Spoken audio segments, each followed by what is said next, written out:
ನಡುರಾತ್ರಿಯಲ್ಲೇ ನುಗ್ಗಿದ ಭಾರತೀಯ ನೌಕೆಗಳು, ಮಿಸೈಲ್ ದಾಳಿಗೆ ಹೊತ್ತಿ ಉರಿದ ಕರಾಚಿ, ಪಾಕಿಸ್ತಾನದ ಅಹಂಕಾರ ಅರಬ್ಬಿ ಸಮುದ್ರದಲ್ಲಿ ಲೀನ. ನಮಸ್ಕಾರ ಸ್ನೇಹಿತರೆ, ನೀವೀಗ ನೋಡ್ತಾ ಇದ್ದೀರಲ್ಲ, ಇದೇ ಕರಾಚಿ, ಪಾಕಿಸ್ತಾನದ ಆರ್ಥಿಕ ರಾಜಧಾನಿ. ಮುಂಬೈ ಹೆಂಗೋ ಪಾಕಿಸ್ತಾನಕ್ಕೆ ಹಾಗೆ ಕರಾಚಿ. ಪಾಕಿಸ್ತಾನದ ಆತ್ಮ, ಹೃದಯ, ಕಿಡ್ನಿ, ಮೂಗು, ಹೀಗೆ ಏನೆಲ್ಲ ಸೂಕ್ಷ್ಮ ಅಂಗಗಳು ಅಂತ ಕರಿಬೋದು, ಅಂತಹ ಜಾಗ ಇದು ಪಾಕಿಸ್ತಾನಕ್ಕೆ. ಪಾಕಿಸ್ತಾನದ ಮುಕ್ಕಾಲು ಭಾಗ ಆಮದು ರಫ್ತು ನಡೆಯೋದು ಇಲ್ಲೇ. ಹೊರಗಿನಿಂದ ಒಂದು ಗುಳಿಗೆ ಬರಬೇಕು ಅಂದರೂ ಇದೇ ನಗರವನ್ನು ಡಿಪೆಂಡ್ ಆಗಿದ್ದಾರೆ. ಪ್ರತ್ಯೇಕ ದೇಶ ಆದಾಗಿನಿಂದ ಪಾಕಿಸ್ತಾನದ ನೌಕಾಸೇನೆ ಮತ್ತು ಆರ್ಥಿಕತೆ ಎರಡಕ್ಕೂ ಇದು ಅಘೋಷಿತ ರಾಜಧಾನಿ. ಆಹಾರದಿಂದ ತೈಲ ತನಕ ಕರಾಚಿ ಪಾಕಿಸ್ತಾನದ ಹೆಬ್ಬಾಗಿಲು.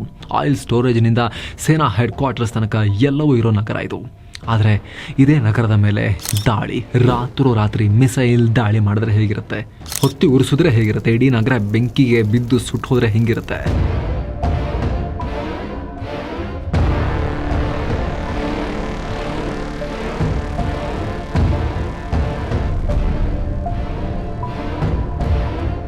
ಸ್ನೇಹಿತರೆ, ಪ್ರತಿ ವರ್ಷ ಡಿಸೆಂಬರ್ 4ನೇ ತಾರೀಕು ಭಾರತ ನೌಕಾ ದಿನವನ್ನು ಆಚರಣೆ ಮಾಡುತ್ತೆ. ಡಿಸೆಂಬರ್ 4, ಎಸ್, ತನ್ನ ಬಳಿ ಇರೋ ಎಲ್ಲ ಅಸ್ತ್ರಗಳನ್ನು ತೋರಿಸಿ ಶಕ್ತಿ ಪ್ರದರ್ಶನ ಮಾಡುತ್ತೆ ಭಾರತ. ಆದರೆ ಈ ಆಚರಣೆಗೆ ಕಾರಣ ಮತ್ತು ಹಿನ್ನೆಲೆ ಗೊತ್ತಾದರೆ ನಿಮಗೆ ರೋಮಾಂಚನ ಆಗುತ್ತೆ. ನಿಮಗೆ 1971 ಭಾರತ ಪಾಕಿಸ್ತಾನ ಯುದ್ಧ ಗೊತ್ತು, ಅದರಲ್ಲಿ ಭಾರತ ಗೆದ್ದಿದ್ದು ಗೊತ್ತು. ಆದರೆ ಈ ಯುದ್ಧದ ನಡುವೆ ಅದೊಂದು ನೌಕಾಪಡೆ ಮಾಡಿದ ಅದೊಂದು ಆಪರೇಷನ್ ಇವತ್ತಿಗೂ ಪಾಕ್ ಸೇನೆಯನ್ನು ನಡಗಿಸುತ್ತೆ. ಹೆಸರು ಕೇಳಿದ್ರೆ ಕರಾಚಿ ಸುಟ್ಟ ಗಾಯಗಳನ್ನು ನೆನಪಿಸಿ ನೋಡ್ಕೊಳ್ಳುತ್ತೆ. ಎಸ್, ಅದು ಪಾಕಿಸ್ತಾನ ಕಣ್ಣು ಬಿಟ್ಟು ನೋಡೋಕ್ಕೂ ಮುಂಚೆನೆ ಮಾಡಿದ್ದ ಆಪರೇಷನ್. ಇಡೀ ಜಗತ್ತಲ್ಲೇ ಯಶಸ್ವಿ ನೌಕಾ ಕಾರ್ಯಾಚರಣೆ ಅಂತ ಕರೆಸ್ಕೊಂಡಂತಹ ಗ್ರೇಟ್ ಆಪರೇಷನ್, ಯುದ್ಧದ ದಿಕ್ಕನ್ನು ಬದಲಿಸಿದ ಆಪರೇಷನ್. ಹಾಗಿದ್ರೆ ಏನದು, ಭಾರತ ಅದನ್ನು ಹೇಗೆ ಮಾಡ್ತು, ಯಾಕೆ ಮಾಡ್ತು, ಭಾರತದ ವಿಜಯಗಳ ಸಾಲಿನಲ್ಲಿ ಇದಕ್ಕೆಲ್ಲರೂ ಕೂಡ ದೊಡ್ಡ ಸ್ಥಾನ ಕೊಡೋದು ಯಾಕೆ, ನಡುರಾತ್ರಿಯಲ್ಲಿ ಅರಬ್ಬಿ ಸಮುದ್ರದ ಚಳಿಯಲ್ಲಿ ಏನು ನಡೀತು, ಎಲ್ಲವನ್ನ ಈ ವಿಡಿಯೋದಲ್ಲಿ ನೋಡ್ತಾ ಹೋಗೋಣ. ರೋಮಾಂಚಕಾರಿ ಈ ವರದಿಯನ್ನು ಕಡೆ ತನಕ ಮಿಸ್ ಮಾಡದೆ ನೋಡಿ. ಸ್ನೇಹಿತರೆ, ಈ ಇಡೀ ಆಪರೇಷನ್ಗೆ ಭಾರತ ಇಟ್ಟ ಹೆಸರೇನು ಗೊತ್ತಾ? Operation trident. ಹೆಸರಲ್ಲಿರೋ ಹಾಗೇನೆ ತ್ರಿಶೂಲದಂತಹ 3 ನೌಕೆಗಳು ಪಾಕಿಸ್ತಾನದ ಅಹಂಕಾರವನ್ನು ಸುಟ್ಟು ಹಾಕಿದ್ವು. ಮೊದಲು ಇದರ ತಯಾರಿ ಬಗ್ಗೆ ಹೇಳಿ, ಆಮೇಲೆ ಆಪರೇಷನ್ ಬಗ್ಗೆ ನೋಡೋಣ. ಡಿಸೆಂಬರ್ 3ನೇ ತಾರೀಕು ಪಾಕಿಸ್ತಾನ ವಾಯುಪಡೆ ಭಾರತದ ಮೇಲೆ ದಾಳಿ ಮಾಡುವ ಮೂಲಕ 1971 ಯುದ್ಧಕ್ಕೆ ಅಧಿಕೃತ ಚಾಲನೆ ಕೊಡ್ತು. ಇಂದಿರಾ ಗಾಂಧಿ, ನಾವು ಯುದ್ಧಕ್ಕೆ ಎಂಟರ್ ಆಗಿ ಆಯಿತು, ಅವರು ದಾಳಿ ಮಾಡಿದ್ದಾರೆ, ಯುದ್ಧ ನಾವು ಗೆಲ್ತೀವಿ, ಅವ್ರಿಗೆ ವಾಪಸ್ ಹೊಡಿಬೇಕು, ಪಾಕಿಸ್ತಾನ ಅಪ್ರಚೋದಿತವಾಗಿ ದಾಳಿ ನಡೆಸಿದೆ, ಉತ್ತರ ಕೊಡ್ತೀವಿ ಅಂತ ಘೋಷಿಸಿದ್ರು. ಈ ರೀತಿ ಘೋಷಿಸೋ ಕೆಲ ದಿನಗಳ ಮುಂಚೆನೆ ಇಂದಿರಾ ಗಾಂಧಿ 3 ಸೇನೆಯ ಮುಖ್ಯಸ್ಥರೊಂದಿಗೆ ಮಾತುಕತೆ ಮಾಡಿ ಆಗಿರುತ್ತೆ. ಏಪ್ರಿಲ್ ತಿಂಗಳಲ್ಲೇ ಪಾಕ್ ವಿರುದ್ಧ ಯುದ್ಧ ಸಾರೋಕೆ ಸರ್ಕಾರ ರೆಡಿ ಇತ್ತು. ಆದರೆ ಸೇನೆ ರೆಡಿ ಇರೋದಿಲ್ಲ. ವಾಯುಪಡೆ ಮತ್ತು ಭೂಸೇನೆಗೆ ಟೈಮ್ ಕೊಟ್ಟು ಅವ್ರನ್ನ ಯುದ್ಧಕ್ಕೆ ರೆಡಿ ಆಗ್ಲಿಕ್ಕೆ ಟೈಮ್ ಕೊಡಲಾಗಿತ್ತು. ಆದರೆ ನೌಕಾಪಡೆಯನ್ನು ಇದರಲ್ಲಿ ಬಳಸಬೇಕೋ ಬೇಡವೋ ಅನ್ನೋ ಜಿಜ್ಞಾಸೆ ಇತ್ತು. ಕಾರಣ, ಯುದ್ಧ ನಡೀತಿರುವುದು ಗಡಿಯಲ್ಲಿ, ನೆಲಗಡಿಯಲ್ಲಿ, ವಲಸಿಗರ ಸಮಸ್ಯೆಗಾಗಿ. ಸೊ ನೌಕಾಪಡೆಯನ್ನು ಜಲಗಡಿಯಲ್ಲಿ ಬಳಸಿದ್ರೆ ಪರಿಸ್ಥಿತಿ ಇನ್ನಷ್ಟು ಹಾಳಾಗುತ್ತೆ ಅನ್ನೋ ಒಪಿನಿಯನ್ ಒಂದಷ್ಟು ಜನರಿಗಿತ್ತು ಸರ್ಕಾರದಲ್ಲಿ, ಆರ್ಮ್ಡ್ ಫೋರ್ಸಸ್ ಅಲ್ಲಿ. ಇದೇ ಜಿಜ್ಞಾಸೆ ನಡುವೆನೇ ಇಂದಿರಾ ಗಾಂಧಿ SM ನಂದಾ ಅವ್ರನ್ನ, ಅಂದರೆ ನೌಕಾಪಡೆಯ ಚೀಫನ್ನು, ಮುಖ್ಯಸ್ಥರನ್ನ ಭೇಟಿ ಮಾಡಿದ್ರು. ಹೇಳಿ ಮೇಡಮ್, ನಾವೇನು ಮಾಡಬೇಕು ಅಂತ ನಂದಾ ಅವರು ಕೇಳ್ತಾರೆ. ದಾಳಿ ಮಾಡೋದಾದರೆ ಹೇಳಿ, ಆದರೆ ಭಾರತ ಇದುವರೆಗೂ 3 ಸಲ ಯುದ್ಧ ಮಾಡಿದೆ, 1 ಸಲವೂ ಅಂತಾರಾಷ್ಟ್ರೀಯ ಗಡಿಯನ್ನು ದಾಟಿ ಹೋಗಿಲ್ಲ. ನೆಹರು, ಶಾಸ್ತ್ರಿಜಿನು ನಮಗೆ ಆಪರೇಷನ್ ಮಾಡೋಕ್ಕೆ, ನೌಕಾಪಡೆಯ ಪವರ್ ಬಳಸೋಕ್ಕೆ ಬಿಟ್ಟಿರಲಿಲ್ಲ. ಹೀಗಾಗಿ ಏನು ಆದೇಶ ಕೊಡ್ತೀರಾ ನೀವು ನೋಡಿ ಅಂತ ಇಂದಿರಾ ಗಾಂಧಿ ಮುಂದೆನೇ ಇಡ್ತಾರೆ. ಡಿಸಿಷನ್ ನೀವು ಮಾಡಿ ಅಂತ. ಆದರೆ ಇಂದಿರಾ ಗಾಂಧಿ ಅವರ ಕಡೆಯಿಂದಲೂ ಅದೇ ರೀತಿ ಉತ್ತರ ಬರುತ್ತೆ. ಮಿಸ್ಟರ್ ನಂದಾ, ಇದು ವಾರ್ ಅಂದರೆ ವಾರ್ ಅಷ್ಟೇ ಅಂತ ಹೇಳ್ತಾರೆ. ಆ ಮೂಲಕ ಎಲ್ಲಿಗೆ ಬೇಕಾದರೂ ನುಗ್ಗಿ ಹೊಡಿಬೋದು, ಅದರಲ್ಲಿ ಇಷ್ಟೇ ಚೂಟಣ ಅಷ್ಟೇ ಚೂಟಣ ಅವೆಲ್ಲ ಇಲ್ಲ ಅಂತ ಹೇಳ್ತಾರೆ. ತಕ್ಷಣ ನೇವಿ ಚೀಫ್ ಕರಾಚಿ ಹೆಸರನ್ನ ಮೆನ್ಷನ್ ಮಾಡ್ತಾರೆ. ಗಮನಿಸಬೇಕಾದ ಅಂಶ ಅಂದರೆ ನಂದಾ ಅವರು ಕೂಡ ಕರಾಚಿಯವರೇ ಆಗಿದ್ರು. ಮೂಲತಃ ಹುಟ್ಟೂರಾಗಿತ್ತು, ವಿಭಜನೆ ಆದಾಗ ಭಾರತಕ್ಕೆ ಬಂದಿದ್ರು ಅವರು. ಸೊ ಅದೇ ನಗರಕ್ಕೆ ಗುರಿ ಇಡೋಣ ಅಂತ ಅವರು ಡಿಸಿಷನ್ ಮಾಡಬೇಕಾದ್ರೆ ಎಷ್ಟು ಗಟ್ಟಿ ಇರಬೇಕು ಮನಸ್ಸು. ಯುದ್ಧ ಶುರುವಾದ ದಿನ ಅಂದರೆ ಡಿಸೆಂಬರ್ 3ನೇ ತಾರೀಕು ಮಧ್ಯರಾತ್ರಿಯಿಂದಲೇ ತಯಾರಿ ಮಾಡಿಕೊಂಡಿದ್ರು. ಹಾಗೆ ನೋಡಿದ್ರೆ ನವೆಂಬರ್ 23ರ ವೇಳೆಗಾಗಲೇ ಪಾಕಿಸ್ತಾನದಲ್ಲಿ ನ್ಯಾಷನಲ್ ಎಮರ್ಜೆನ್ಸಿ ಘೋಷಣೆಯಾಗಿತ್ತು. 2 ರಾಷ್ಟ್ರಗಳ ಮಧ್ಯೆ ಯುದ್ಧ ಶುರುವಾಗುತ್ತೆ ಅನ್ನೋ ವಾತಾವರಣದಿಂದ. ಸೊ ಆ ಟೈಮ್ನಲ್ಲೇ ಭಾರತ ತನ್ನ 3 ನೌಕೆಗಳನ್ನು ಓಕಾ ಪೋರ್ಟ್ನಲ್ಲಿ ಸನ್ನದ್ಧ ಸ್ಥಿತಿಯಲ್ಲಿ ನಿಲ್ಲಿಸಿತ್ತು. ಅದೇ ನೌಕೆಗಳನ್ನು ಬಳಸಿಕೊಂಡು ಡಿಸೆಂಬರ್ 4ನೇ ತಾರೀಕು ಭಾರತ ಆಪರೇಷನ್ ಶುರು ಮಾಡುತ್ತೆ. ಈ ಆಪರೇಷನ್ಗೆ ಬಳಸಿದ ಟೀಮನ್ನು ಕರಾಚಿ ಸ್ಟ್ರೈಕ್ ಗ್ರೂಪ್ ಅಂತ ಕರೆಯಲಾಯಿತು. 3 ಪ್ರಮುಖ ಕ್ಷಿಪಣಿ ಸಜ್ಜಿತ ನೌಕೆಗಳು ಇದರಲ್ಲಿ ಭಾಗಿಯಾಗ್ತವೆ. INS ನಿಪತ್, INS ನಿರ್ಘಾತ್ ಮತ್ತು INS ವೀರ್. ಈ 3 ನೌಕೆಗಳಿಗೆ ಸೋವಿಯತ್ ಕಾಲದ ತಲಾ 4 P-15 ಟರ್ಮಿಟ್ ಕ್ಷಿಪಣಿಗಳನ್ನು ಅಳವಡಿಸಲಾಗಿತ್ತು. ಇವು ಆ ಕಾಲಕ್ಕೆ ಫುಲ್ ಅಡ್ವಾನ್ಸ್ಡ್. ಸುಮಾರು 40 ಕಿಲೋಮೀಟರ್ ದೂರಕ್ಕೆ ನುಗ್ಗಿ ದಾಳಿ ಮಾಡ್ತಾ ಇದ್ವು.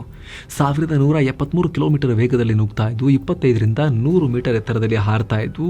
ನಿಪತನ್ನ ಲೆಫ್ಟಿನೆಂಟ್ ಕಮಾಂಡರ್ BN ಕಾವಿನ ಮುನ್ನಡೆಸ್ತಾ ಇದ್ರೆ, ನಿರ್ಘಾತನ್ನ LJ ಶರ್ಮಾ ಅವರು, INS ವೀರನ್ನ OP ಮೆಹ್ತಾ ಲೀಡ್ ಮಾಡ್ತಾ ಇದ್ರು. ಇವ್ರ ಜೊತೆಗೆ 2 INS ಕಿಲ್ಟನ್ ಹಾಗೂ INS ಕಟ್ಚಲ್ ಅನ್ನೋ 2 ಅರ್ನಾಲಾ ಕ್ಲಾಸ್ ಆಂಟಿ ಸಬ್ಮರೀನ್ ಕವರೇಟ್ಸ್ ಕೂಡ ಇದ್ವು. ಹಾಗೆ ಫ್ಲೀಟ್ ಟ್ಯಾಂಕರ್ INS ಪೋಷಕ್ ಕೂಡ ಇತ್ತು. ಅವರೆಲ್ಲ ಅಂತಿಮವಾಗಿ ದಾಳಿಗೆ ರೆಡಿ ಆದರು. ರಾತ್ರಿ ಸುಮಾರು 10 ಗಂಟೆ ಆಗಿತ್ತು. ಟಾರ್ಗೆಟ್ ಕರಾಚಿ, 300ಕ್ಕೂ ಅಧಿಕ ಕಿಲೋಮೀಟರ್ ದೂರ ಇತ್ತು. ಪಾಕ್ ಮತ್ತು ಭಾರತದ ನಡುವಿನ ಯುದ್ಧ ಶುರುವಾಗಿ ಕೆಲವೇ ಗಂಟೆಗಳಷ್ಟೇ ಆಗಿತ್ತು. ಹೀಗಾಗಿ ಪಾಕಿಸ್ತಾನ ಕೂಡ ಹೈ ಅಲರ್ಟ್ನಲ್ಲಿತ್ತು ಅನ್ನೋ ಲೆಕ್ಕಾಚಾರ ಭಾರತಕ್ಕಿತ್ತು. ಸಂಜೆ ತನಕ ಪಾಕ್ನ ವಾಯುಪಡೆ ಕಣ್ಗಾವಲು ಮಾಡ್ತಿತ್ತು. ಆದರೆ ರಾತ್ರಿ ಹೊತ್ತಲ್ಲಿ ನುಗ್ಗಿದ್ರೆ ಪಾಕಿಸ್ತಾನ ಏನೂ ಮಾಡೋ ಪರಿಸ್ಥಿತಿಯಲ್ಲಿ ಇರಲಿಲ್ಲ. ಯಾಕಂದರೆ ಪಾಕಿಸ್ತಾನದ ಬಳಿ ರಾತ್ರಿ ದಾಳಿ ಮಾಡೋ ವಿಮಾನಗಳೇ ಇರಲಿಲ್ಲ. ಈ ಲೆಕ್ಕಾಚಾರ ಹಾಕೊಂಡು ರಾತ್ರಿ 10 ಗಂಟೆಗೆ ಭಾರತದ ಕರಾವಳಿಯಿಂದ ಈ 3 ನೌಕೆಗಳು ಸಾಗರಕ್ಕೆ ಇಳಿದು ತಮ್ಮ ಜರ್ನಿಯನ್ನು ಶುರು ಮಾಡಿದ್ವು. ತಮ್ಮ ಪೊಸಿಷನ್ನಿಂದ ಪಾಕಿಸ್ತಾನದ ಕಡೆಗೆ ಪ್ರಯಾಣ ಮಾಡಿದ್ವು. ಇನ್ನೇನು ಕರಾಚಿ ಸಮೀಪಿಸ್ತಿದೆ ಅನ್ನುವಷ್ಟರಲ್ಲಿ 130 ಕಿಲೋಮೀಟರ್ ದೂರದಲ್ಲಿ ಅವರ ಕಣ್ಣಿಗೆ PNS ಖೈಬರ್ ಕಾಣಿಸ್ತು. ಇದು ಪಾಕಿಸ್ತಾನದ ಅತಿ ಬಲಿಷ್ಠ ಡಿಸ್ಟ್ರಾಯರ್. ಆದರೆ ನಿರ್ಘಾತ್ಗೆ ಅದನ್ನು ಬಿಟ್ಟು ಹಾಗೆ ಮುಂದೆ ಹೋಗೋ ಆಯ್ಕೆ ಇರಲಿಲ್ಲ. ಹೀಗಾಗಿ ಒಂದು ಕ್ಷಿಪಣಿಯನ್ನು ಖೈಬರ್ ಮೇಲೆ ಹಾರಿಸಲಾಯಿತು. ಖೈಬರ್ನ ಬಲಭಾಗಕ್ಕೆ ಕ್ಷಿಪಣಿ ಅಪ್ಪಳಿಸ್ತು. ಭಯಾನಕ ಶಬ್ದ ಮಾಡಿ PNS ಖೈಬರ್ ಅರಬ್ಬಿ ಸಮುದ್ರದಲ್ಲಿ ಜಲ ಸಮಾಧಿಯಾಗೋಕ್ಕೆ ಶುರುವಾಯಿತು. ಈ ಸುದ್ದಿ ತರಾತುರಿಯಲ್ಲಿ ಪಾಕ್ ಸೇನೆಗೆ ಮುಟ್ಟಿತು. ಏನಂತ ಗೊತ್ತಾ?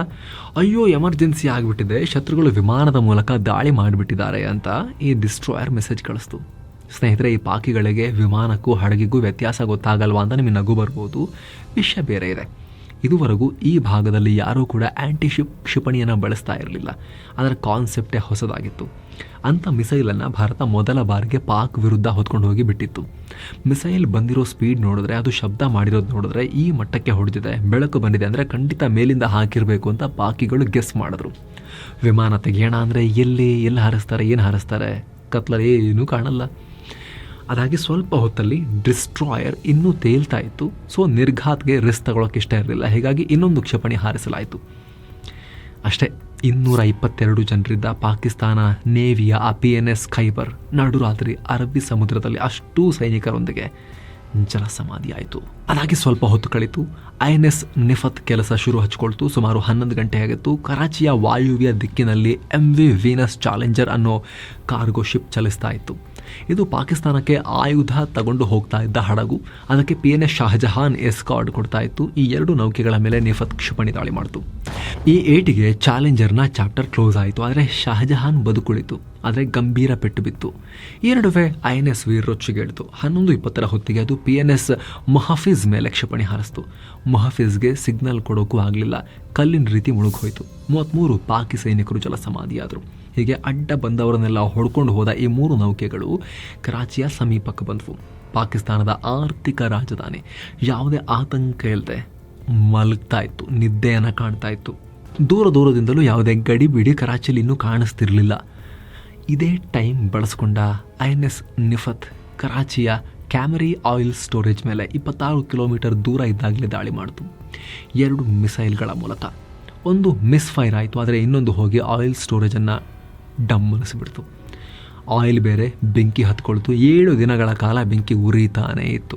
ಅಲ್ಲಿ ಹೊತ್ಕೊಂಡಿದ್ದ ಬೆಂಕಿ ಅಕ್ಕಪಕ್ಕದಲ್ಲಿದ್ದ ಎಲ್ಲವನ್ನ ಸುಟ್ಟು ಹಾಕಿ ಕರಾಚಿ ಧಗಧಗ ಆಗಿತ್ತು. ಬೆಂಕಿ ದಗದಗಿಸೋಕೆ ಶುರು ಮಾಡ್ತಿದ್ದ ಹಾಗೆ ಭಾರತದ 3 ಹಡಗುಗಳು ಡೈರೆಕ್ಷನ್ ಚೇಂಜ್ ಮಾಡಿದ್ವು. ಯಾವುದೇ ಲಾಸ್ ಇಲ್ಲದೆ ವಾಪಸ್ ಭಾರತವನ್ನು ತಲುಪಿದ್ವು. ರೇಡಿಯೋ ಮೂಲಕ ಹಾಜರಾದ ಭಾರತೀಯ ಅಧಿಕಾರಿಗಳು, ನಾವು ಯಾವುದೇ ಲಾಸ್ ಇಲ್ಲದೆ ವಾಪಸ್ ಬಂದಿದ್ದೀವಿ, ಪಾಕಿಸ್ತಾನದ ಹಡಗುಗಳನ್ನು ಮತ್ತು ಅವರ ಬಂದರನ್ನು, ಅಲ್ಲಿದ್ದಂಥ ತೈಲಾಗಾರವನ್ನು ಎಲ್ಲ ಡೆಮೋಲಿಷನ್ ಮಾಡಿದ್ದೀವಿ, ಬೆಂಕಿ ಹಾಕಿ ಬಂದಿದ್ದೀವಿ ಅಂತ ಅನೌನ್ಸ್ ಮಾಡಿದ್ರು. ಈ ಮೂಲಕ ಕರಾಚಿಯನ್ನು ಪಾಕಿಸ್ತಾನದ ಮರ್ಮ ಸ್ಥಾನಕ್ಕೆ ಭಾರತ ಜಾಡಿಸಿ ಒದ್ದುಬಿಟ್ಟಿತ್ತು. ಇದರ ಪರಿಣಾಮ ಯುದ್ಧ ನಿರತ ಪಾಕಿಸ್ತಾನದ ವಿಮಾನಗಳಿಗೆ ತೈಲದ ಕೊರತೆ ಉಂಟಾಯಿತು. ಈ ದಾಳಿಯಿಂದ ಪಾಕಿಸ್ತಾನ $3 ಬಿಲಿಯನ್ ಕಳ್ಕೊಳ್ತು ಅವತ್ತೇ. ಇವಾಗಿನ ಲೆಕ್ಕದಲ್ಲಿ ಒಂದು $23 ಬಿಲಿಯನ್ ವ್ಯಾಲ್ಯೂ ಅಂತ ಅನ್ಕೋಬಹುದು. ಹೆಚ್ಚು ಕಮ್ಮಿ 2 ಲಕ್ಷ ಕೋಟಿ ರೂಪಾಯಿ. ಅಲ್ಲದೆ ಈ ದಾಳಿ ಕಾರಣದಿಂದ ಪಾಕಿಸ್ತಾನ ತನ್ನ ನಿತ್ಯ ಚಟುವಟಿಕೆಗಳಲ್ಲಿ ಬೇಕಾದಷ್ಟು ಬದಲಾವಣೆ ಮಾಡಿಕೊಳ್ತು. ಕರಾಚಿ ಭದ್ರತೆ ಜಾಸ್ತಿ ಮಾಡ್ತು. ಅಮೆರಿಕದಿಂದ ಬರ್ತಿರೋ ಅಡ್ವಾನ್ಸ್ ಶಸ್ತ್ರಾಸ್ತ್ರಗಳು ಕರಾಚಿ ಮೂಲಕ ಪಾಕಿಸ್ತಾನಕ್ಕೆ ಬರೋದು ಬೇಡ, ಬೇರೆ ಕಡೆ ತರಿಸ್ಕೊಳ್ಳೋಣ ಅಂತ ಬೇರೆ ರೂಟ್ ಹುಡ್ಕೊಂಡ್ರು. ಎಲ್ಲದನ್ನೂ ಹೊಡಿತಾರೇನೋ ಭಾರತದವರು ಅನ್ನೋ ಭಯದಲ್ಲಿ. ಆದರೂ ಕೂಡ ಅಷ್ಟೆಲ್ಲ ಅಲರ್ಟ್ ಇದ್ರೂ ಕೂಡ ಭಾರತ ಅದನ್ನು ಮಾಡ್ತು. ಡಿಸೆಂಬರ್ 5ನೇ ತಾರೀಕು ಪಾಕ್ ಏರ್ ಫೋರ್ಸ್ ಇದಕ್ಕೆ ಪ್ರತಿಕಾರ ಹೇಳ್ತೀವಿ ಅಂತ ಭಾರತದ ಮೇಲೆ ಬಾಂಬಿಂಗ್ ಶುರು ಮಾಡೋಣ ಅಂತ ಬಂತು. ನಮಗೆ ಹೆಚ್ಚು ಲಾಸ್ ಆಗಲಿಲ್ಲ. ಆದರೆ ಅದಕ್ಕೆ ಪ್ರತಿಯಾಗಿ ಆಪರೇಷನ್ ಪೈಥಾನ್ ಅಂತ ಮತ್ತೊಂದು ಕಾರ್ಯಾಚರಣೆಯನ್ನು ಭಾರತ ಶುರು ಮಾಡ್ತು. ಆಗಲೂ ಆಯಿಲ್ ಸ್ಟೋರೇಜ್, ಫ್ಲೀಟ್ ಟ್ಯಾಂಕರ್ಗಳು ನಾಶ ಆದವು ಪಾಕಿಸ್ತಾನದ್ದು. ಸ್ನೇಹಿತರೆ, ಟ್ರೈಡೆಂಟ್ ಆಪರೇಷನ್ ಪಾಕಿಸ್ತಾನವನ್ನು ಇಡೀ ಜಗತ್ತಿನ ಮುಂದೆ ಬೆತ್ತಲು ಮಾಡಿತು. ನಾವು ಮನಸ್ಸು ಮಾಡಿದ್ರೆ ಪಾಕಿಸ್ತಾನದ ದೊಡ್ಡ ಸಿಟಿಯನ್ನು ಡೆಮಾಲಿಷನ್ ಮಾಡ್ತೀವಿ ಅನ್ನೋ ಸಂದೇಶವನ್ನು ಭಾರತ ಅವತ್ತು ಕೊಡ್ತು. ಅವತ್ತಿಗೆ ಇದು 2ನೇ ಮಹಾಯುದ್ಧದ ಬಳಿಕ ಯಾವುದೇ ನೌಕಾಪಡೆ ನಡೆಸಿದ ಅತಿ ದೊಡ್ಡ ನೌಕಾ ಕಾರ್ಯಾಚರಣೆ ಅಂತ ಕರೆಸ್ಕೊಂಡಿತ್ತು. ಅಷ್ಟೇ ಅಲ್ಲ, ಇಲ್ಲೊಂದು ನಗೆಪಾಟಲಿನ ವಿಚಾರ ಕೂಡ ಇದೆ. ಈ ಆಪರೇಷನ್ ಶುರುವಾದ ಪಾಕಿಸ್ತಾನದ ಏರ್ ಫೋರ್ಸ್ ಭಾರತಕ್ಕೆ ಹೊಡಿತೀವಿ ಅಂತ ಆಕಾಶಕ್ಕೆ ನೆಗಿತ್ತು. ಅವರಿಗೆ ಭಾರತದ ಹಡಗುಗಳು ಕಂಡ್ರೆ ದಾಳಿ ಮಾಡಿ ಅನ್ನೋ ಆದೇಶ ಕೊಡಲಾಗಿತ್ತು. ಆದರೆ ಪಾಕ್ ವಾಯುಪಡೆ ಅಲ್ಲೂ ಎಡವಟ್ಟು ಮಾಡಿಕೊಂಡು ತಮ್ಮ PNS ಜುಲ್ಫಿಕರ್ ಅನ್ನೋ ಹಡಗನ್ನೇ ಹೊಡೆದು ಹಾಕಿದ್ರು. ಪಾಕಿಸ್ತಾನ ಏರ್ ಫೋರ್ಸ್ ಬಂದು ಅವ್ರ ಹಡಗಿಗೆ ಹೊಡೆದು ಮುಳುಗಿಸಿ ಅವ್ರ ದೇಶಕ್ಕೆ ಸಾವನ್ನೋವಿಗೆ ಕಾರಣ ಆಗಿ ಅಯ್ಯಯ್ಯೋ ಹಿಂಗಾಯ್ತಲ್ಲ ಅಂತ ವಾಪಸ್ ಹೋಗಿದ್ರು. ಸೊ ಫ್ರೆಂಡ್ಸ್, ಇದಾಗಿತ್ತು ಡಿಸೆಂಬರ್ 4ನೇ ತಾರೀಕು ನಡೆದ ಆ ರೋಚಕ ಘಟನೆಯನ್ನು ಎಕ್ಸ್ಪ್ಲೇನ್ ಮಾಡೋ ಪ್ರಯತ್ನ. Thank you so much. ಮತ್ತೆ ಭೇಟಿ ಆಗ್ತಿರೋಣ. ನಮಸ್ತೆ.